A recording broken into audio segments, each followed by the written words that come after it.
it's the case of the make-believe robbery. Another case for that most famous of all manhunters. The detective whose ability at solving crime is unequaled in the history of detective fiction.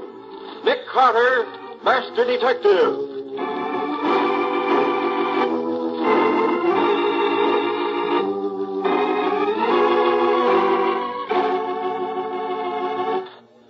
So I says to the director, well, how about putting me in this picture, too? Why should I pay you $10, says he. You ain't no cop. Oh, ain't I says to him. I'm Waldo McGlynn, that's who I am. I don't wear no uniform, but I'm the best doggone detective in this town. Well, when he hears that, he says, okay, give the other cops a hand holding back the crowd there. Well, why don't you give me... Quiet, everybody, quiet. Let me have your attention, please. We're ready to start shooting. Each one of you policemen knows the job you're to do. Okay, now here's the layout. The bandit car drives up. The two crooks get out of the car, walk into Reingold's jewelry store, and go straight through the store to the offices in the back. The camera will follow them as they go. We're not taking any sound now. That'll be done in later. Then, as the crooks come out of the store again, they'll get in the car and drive up the street.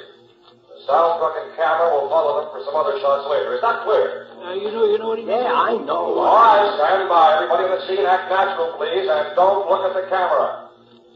Here comes the bandit car. On your clothes now.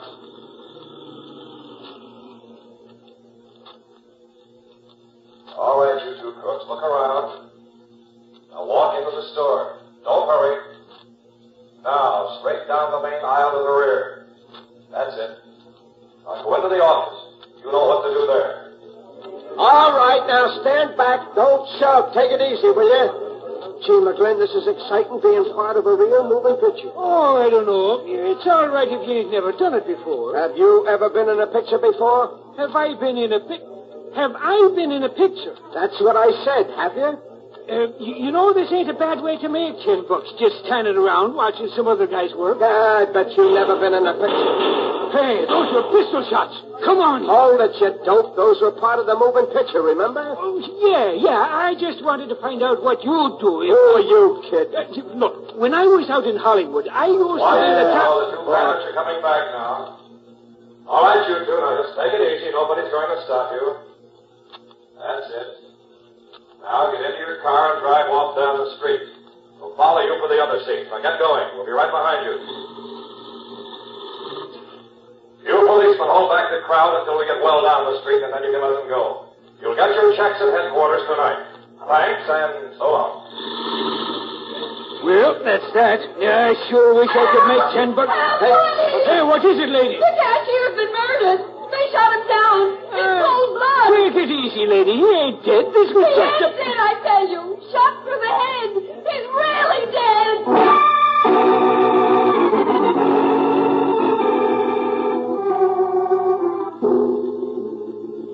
Mr. Carter, you gotta do something. I'm worried. That's why I'm here, Mr. Reingold. Mary, I'm amazed that at least one of your cops wasn't bright enough to have seen through this phony moving picture business. Oh, don't rub it in, Nick, please. Was headquarters ever approached at all? Never. The individual cops were the only ones they contacted. $1 million worth of beautiful stones they took right out of the main safe and killed my cashier. Well, don't you carry insurance on your jewels, Mr. Reingold? Sure, I carry insurance, but I lose all my stock stones. Well, did you know about this moving picture business in advance? Oh, sure I did. About 11 o'clock this morning, a guy who said he was Fred Harlan, a director for Colossal Pictures, come in and asked me, could they use my store for making a movie? Said they wanted a one-story building like mine, not too big, but important. I said, would the sign over the store showing the picture? And he said yes. So I told him okay. Did this man who said he was Harlan have any credentials? Oh, sure. Sure, his papers was good. Colossal Pictures, it said. Who was here with you at the time? There was me, my nephew, Lester Green, and my cashier. What did this Harlan look like? Well, a little bigger than me. Blonde hair, good-looking, about 45 maybe. He was wearing sunglasses, the Hollywood kind. Mm-hmm. You keep the safe open or closed during the day? Always. It's closed. So much jewels it contains. When we want something, we unlock it. Take out what we want and then click, close it, and lock it again. Who had the combination? Me, my nephew Lester, and my cashier, nobody else. Keep the burglar alarm on or off during the day? Always, it's on. We have a button to turn it off when we want to get in. See right here. Look, the alarm is still on. Why didn't it go off when the safe was open? The alarm wasn't turned off. We can be sure the cashier didn't open the safe for them. Let's see. Huh. Here's why the alarm didn't work. What you got, Nick? The alarm wire's been cut. Piece taken out of it to make sure it would stay cut. Hey, Nick, since the safe wasn't forced open and the cashier didn't open it, that means the crooks had the combination. Mr. Reingold, you say only the three of you knew the combination? Yeah, that's right. And one of you three helped in this robbery. And the cashier's dead, which lets him out, I should say. What, then you think me or Lester we should rob ourselves? It's been done before. Oh, come in, come in. I got here as quick as I could, Mr. Reingold. Who are you? Well, I'm Mickey Armbruster, the store detective. What were you doing while they pulled off this fast job? Well, I'm off on Monday, Sergeant. I worked Sundays as watchman, and Lester takes over for me on Mondays. Mr. Reingold called me, so I came right down to see if there was anything I could do. I don't think so, thanks. By the way, where is Lester? Since the robbery, I ain't seen him to no good. Well, let me know when he comes back, will you? I'd like to talk to him. Oh, sure, right away, I'll tell you. Walter, was the sound truck a colossal truck? Oh, no, Nick. I noticed it came from the Kramer Sound Equipment Company. Why? That's strange. You'd think that if Colossal was doing the job, they'd furnish their own truck. Colossal had nothing to do with it, Nick. We checked. That part was as phony as the rest of it. Maybe there ain't no Fred Harlan either, Nick. That's the odd thing about this, Walter. There is a Fred Harlan. Huh? Well, there was, years ago. He used to be top director in the Colossal lot. Maybe this wasn't that Harlan, Nick. That thought occurred to me, too, Matty. Well, we've done all we can here. You said there were no fingerprints? My men couldn't find one anywhere. Oh, it was a slick job. Then let's go. See you later, Mr. Reingold. Yes, sure. Matty, I suggest you have some of your men check up on this Reingold, this nephew of his, Lester Green. Yeah? Also, check the Kramer Sound Equipment people and see if they can help us. Walter and I are going to drop in on Scubby and see what he can dig up for us and Fred Harlan. Right, Nick. Be seeing you.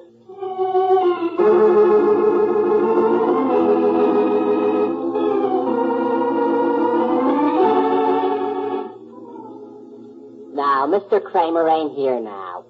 When'll he be back? I don't know.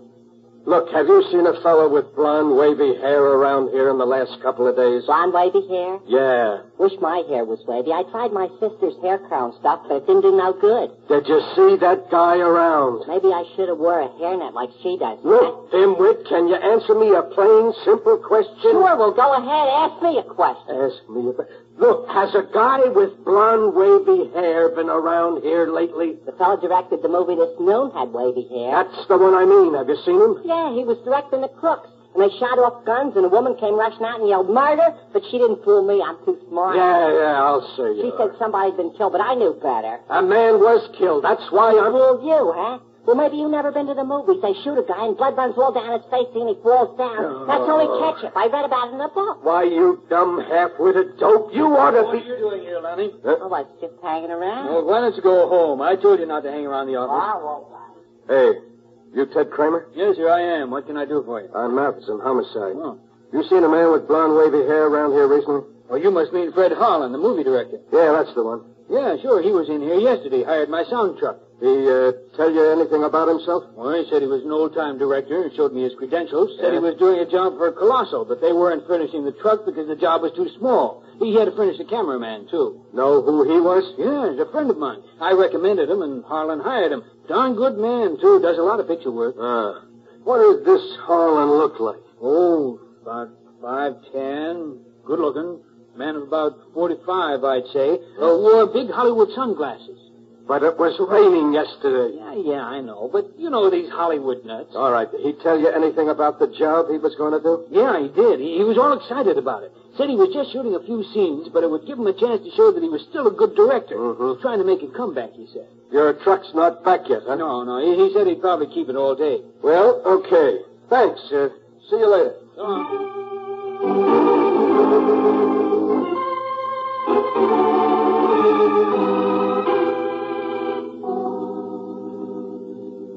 Well, here you are, Nick. This is everything I can find in the files about Fred Harlan. Thanks, Scubby. Hey, look at the bunch of stuff he's got there. That Harlan must have been quite a guy. Well, he sure was. Here, Walter, you take these clippings. Okay. Scubby, you take these. Yep.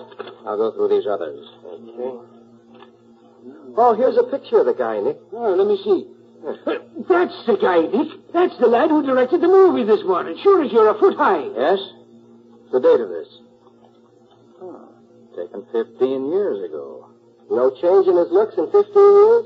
I wish I could do that. Nobody can do that, Scubby, and that's what interests me. Yeah, Nick, he had his horoscope told, too. Oh, anything for publicity, Walter. Yeah, I see. Hey, and here's an article about him and his fingerprints, too. He didn't miss a trick. Let me have that, Waldo. Yeah, sure. Oh, here are the last ones, Dick. Reports of his accident and the follow-up story. Accident, huh? Serious? Almost fatal. Doctor said he suddenly cracked up while he was driving. Went over an embankment and was badly broken up. Let me see those, will you? Oh, sure. Here you are. Thanks. Ribs broken, arm broken 2 places, leg cracked, bad cuts on head, long jagged cut under right ear. Cut under right ear. Yes. I seem to remember seeing a scar like that very recently. You mean Harlan still has it, Nick? I've never seen Helen, Scotty. I've seen that scar somewhere today. Where, Nick? I'm not sure.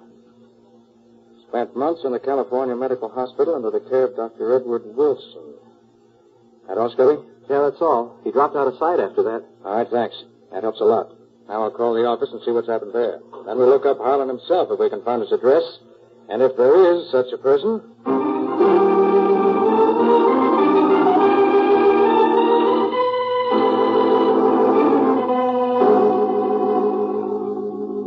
Hello, Sergeant. Anything new? Not much, Patsy. The boys are... Oh, one moment, Sergeant. Nick Carter's office, Patsy Bowen speaking. Patsy, Nick. Have you heard anything from Matty yet? Well, he's right here. You want to talk to him? Yes, put him on. Nick wants to talk to you, Sergeant. Oh, thanks, Patsy. Hello, Nick. Matty, anything new? Well, the boys just found the sedan the crooks used about 6 miles out of town near the river. The sound truck is in the river. They're hauling out soon as the crane gets there. Any reports on Rheingold or Lester Green yet? Yeah, we've been working fast. Nothing much on Rheingold except that he had his stuff completely insured, so he won't lose a nickel. But this nephew of his, this Lester, seems to have been quite a lad in days past. That's so. Yeah. Has a long record with the Hollywood police. Oh, nothing serious, just some studio brawls and several arrests for reckless driving.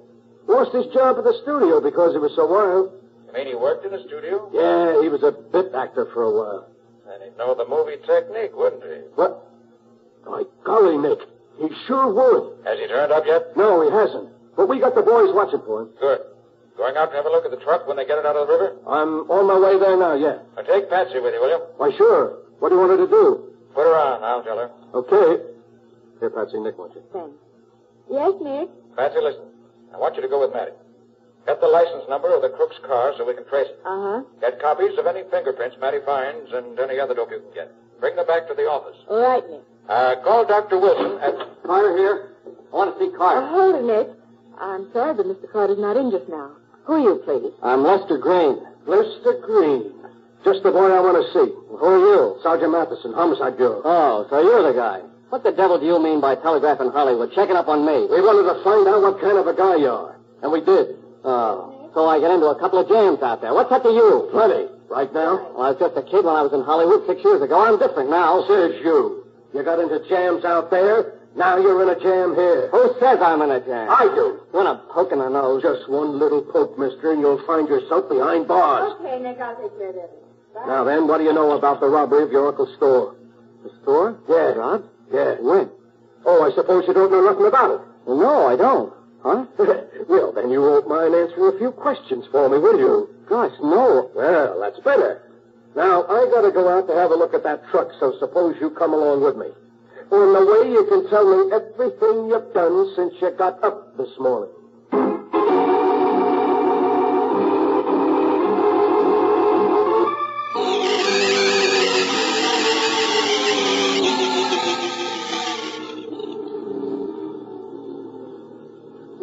Nick, we must be way out in the sticks by now. Are you sure we're going right? That's what the cop said. Straight ahead to the next gas station and turn right. Yeah, maybe this address we're going to is a phony, Nick.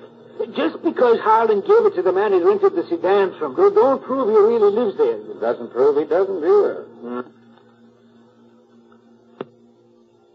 Oh, look, there's a gas station overhead, Nick. One of them little one-pump places. Good. That must be it. I hope he's got something to eat there. I'm starved. How many you want, please? Fill it up. Should take about 5 gallons. Okay. By the way, do you happen to know if a man by the name of Fred Harlan lives around here? Harlan, sure thing. Lives about half a mile up this road. Seen him lots of times. Good-looking feller. Blonde, wavy hair, about my height, wears big sunglasses? Yeah, that's the feller. Does he always wear those sunglasses? Oh, sure, all the time. Oh, once he took them off to wipe them. I seen he had a bad cast in his left eye. Guess he don't want nobody to see his bum eye. Anybody live up there with him? Oh, never see anybody. Always alone when he come in here. You want anything else? Well, you better look at the oil. Okay. About his business? Oh, yeah, he was here a couple of days ago. Told me he was movie director. Said he was going to have chance to make a picture and jump back again. It's the same guy, all right, Nick. And it is Harlan. Maybe.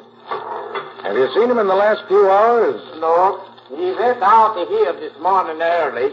I ain't seen him since. Well, his dog is still there, though. I hear him barking a while back. The mean creature, that dog. Harlan told me once I better keep away from his place if I didn't want to get that up. I see. Well, how much will I owe you? Well, 6 gallons gas is $1.20. Your oil's all right. Here you are. You got anything to eat here? Got some hot dogs and some candy bars. Hot dogs. Them's for me. Give me 2. You want mustard or coleslaw on them? Put them both on. I ain't fussy. And a pickle, too. Give me 2 hot dogs. No mustard or anything. Not even a roll. Just the plain Franks. 2? Without no rolls, no nothing. Just plain? That's right. It seems to me you've been crazy, but it's your business. I thought you never ate them things, Nick. I don't. I'm buying them for a friend. I hope he likes them.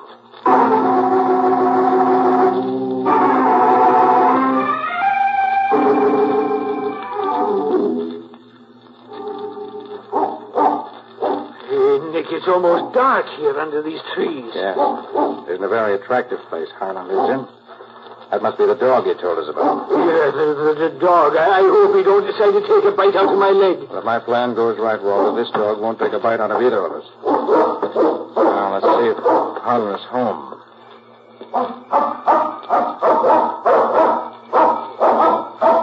There's no one here but the dog. Well, let's see if we can get this door open. There. This is easy. Now what? Now I open the door just a crack like this. And give Mr. Fred Harlan's dog the little weenies I bought for him. Nice doggy. Bet you're hungry. Here, see how these taste. You think you're going to be his pal for life because you brung him a little hot dog? You're crazy, Nick. Perhaps, and perhaps not. You feeling tired, doggy? Well, lie down, take a little nap. That's the way. Now close your eyes. Hey, what are you doing, Nick? Hypnotizing him? Yeah, now we can open the door all the way and walk in. Well, holy mackerel. That hound is dead to the world. What did you do to him, Nick? Just fed him the 2 hot dogs he bought at the gas station, that's all. You mean them 2 weenies did that to him? Those 2 weenies, Waldo, had a couple of knockout drops in them. Well, that'll be a monkey's Now, let's see what we can find here. Well, this room hasn't been used recently. Try the next one. No, this one ain't either. Dust is thicker than the rug. That's just the kitchen. Yeah. They used this room, all right. What a mess. If you start hunting for clues in this place, you got yourself an all-night job. And I can't spend that much time on it. Well, let's have a look upstairs. Yeah. You know, the guy at the gas station said he never spent much time here. Well, maybe he just lived in one room in the kitchen. I think you're right, Waldo. Yes. And this is undoubtedly the room he used when he was here. Nick, do you suppose the crooks talked Harlan into a deal and then bumped him off when they were through with him? Waldo, the fact that the man who ran this show looked like the Harlan of 15 years ago leads me to believe that there's been an impersonation. Yeah? But who impersonated who? That's what I'm trying to find out. Now, first, let's pick out some good fingerprints. Should be plenty of them on this dressing table. Yeah, here. And here. Zip them off for the files. You mean they showed me the other night, huh? Yes, use the clear Scotch tape. Okay, Nick. Hey, did you notice all the makeup he's got here? Yes, and there's several pictures here that look like those taken 15 years ago. You notice? Yeah. Looks as if they've been used as models for making up. And here, what's this? Hairs. Blonde, wavy hair. Hey, that's what we're looking for, ain't it? Yes. Uh-huh. Now we're getting somewhere. Waldo, these hairs didn't come out of a head. They came off a wig. Off in a wig? How do you know? Have no roots on them. Made up in a wig, huh? Now I know that was an impersonation. Oh, Nick. Just happened to see this here in the wastebasket. What is it? It's a piece of wrapping paper from Rheingold's jewelry store. Why, do you see what it says on it here? To be called for. Yes. And look at the name of the one who was to do the calling. Yeah. Well, what's the connection between him and Harlan, Nick? A very strong one, I believe. You got any ideas? I have. Right now, we're going back to the office to gather up what loose ends we can. And you're going to bring Harlan's dog along with you. Bring the dog? Are you crazy, Nick? Maybe I am. But bring him along just the same.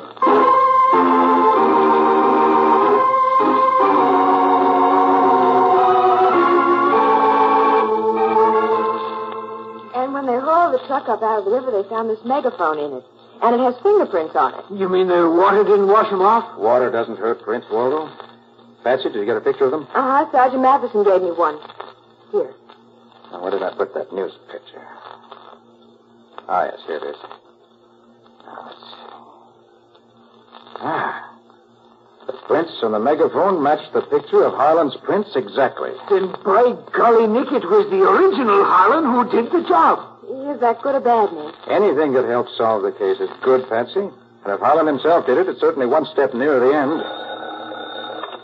Nick Carter's office, Patsy Bowen speaking. Oh, yes, just a moment, please. I'll put Mr. Carter on.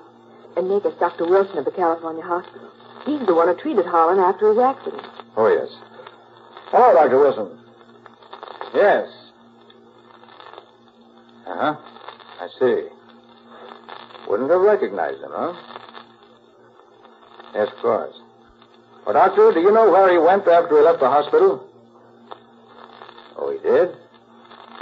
I see. Well, thanks very much, Doctor, for taking the time to call me like this. I really appreciate it. Goodbye. Well, Nick? Just as we suspected. When Harlan left the hospital, it would have been difficult for even his old friends to have recognized him. He was badly cut about the head and had lost over 50 pounds. Dr. Wilson said he was in pretty bad shape. And he came back here to live. Nick, I'm getting all balled up here. If Harlan actually is Harlan, he couldn't look the way he did 15 years ago before the accident, but if he does look the way he did then, it can't really be Harlan, which it is. Oh, boy, you are tangled up, aren't you? Patsy, call Mary and tell him to meet us at Rheingold's store. Waldo, how's the dog? You're still sleeping, Glory be. He's a mean son of a gun, that one. Okay, put him under your arm and let's go. Put him under your arm and let's go. It's all I can do to lift the brute off the floor. No, don't gripe, Waldo. Just be glad it isn't a Great Dane. A great... Oh, nuts. Come on, you.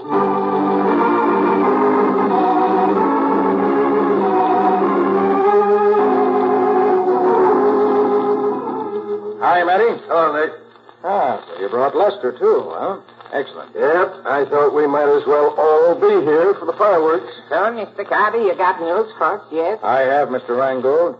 I have news, the solution of the case, and the name of the murderer. You hear that, Mickey? That's the kind of a detective you should be. The way you should catch more people stealing in my store, maybe. Well, how'd you do it, Mr. Carter? I don't mind learning something when I can. I studied the facts and found out more facts. I discovered that this robbery today was the result of years, probably, of careful planning, of leading a double life, of the killer being himself half the time and somebody else the rest. I learned that a man was so badly broken down through a nervous collapse in an automobile wreck that his own friends wouldn't have known him.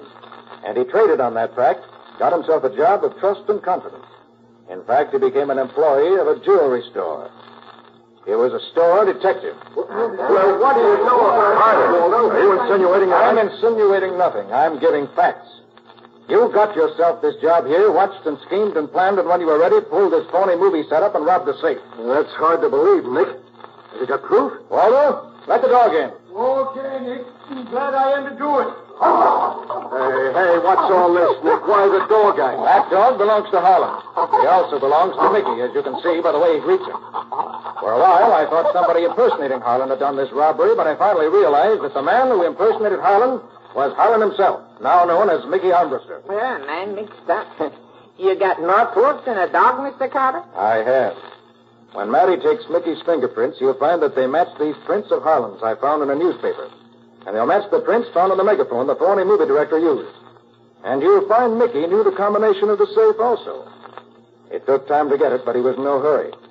When he was here in the store Sunday watching, he cut the burglar alarm wires as a safety precaution. And he wore the dark glasses while he was playing Harlan to conceal the cast in his eye, which, as Mickey, is so plainly evident. Well, Mickey, am I right? Yes, Carter, you're right.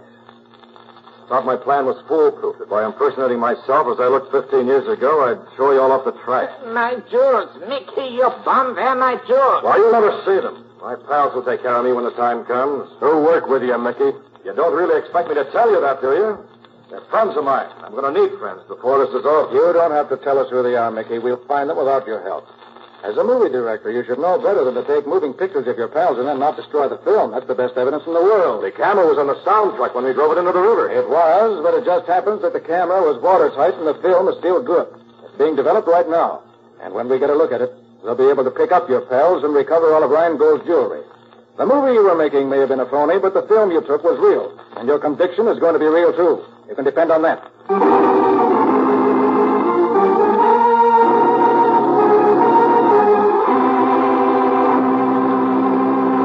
Well, Nick, before you give us a peek into your story for next week, I want to talk for a moment to the young men of America.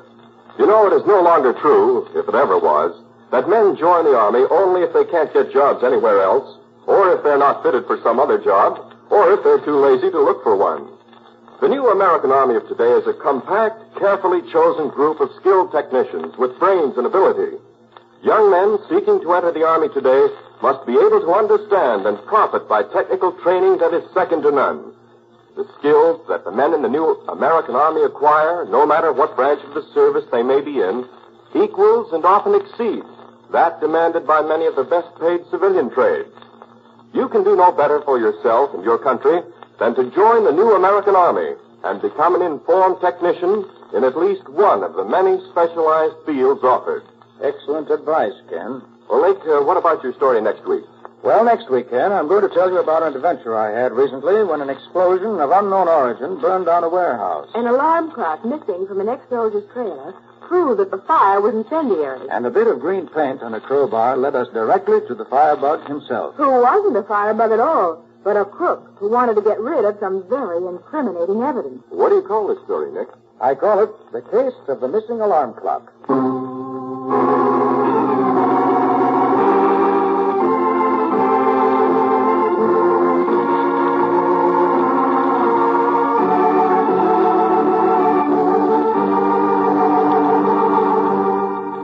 Carter, Master Detective, which is produced and directed by Jock MacGregor, is copyrighted by Street and Smith Publications, Incorporated.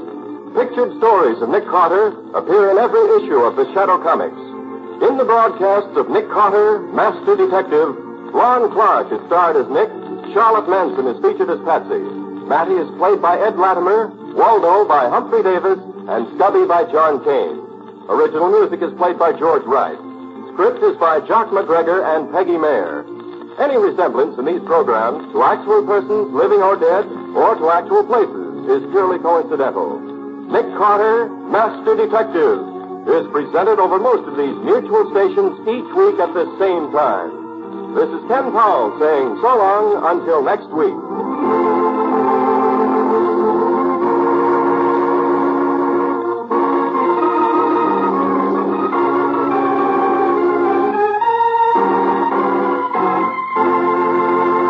The program was heard in Canada through the facilities of the Canadian Broadcasting Corporation.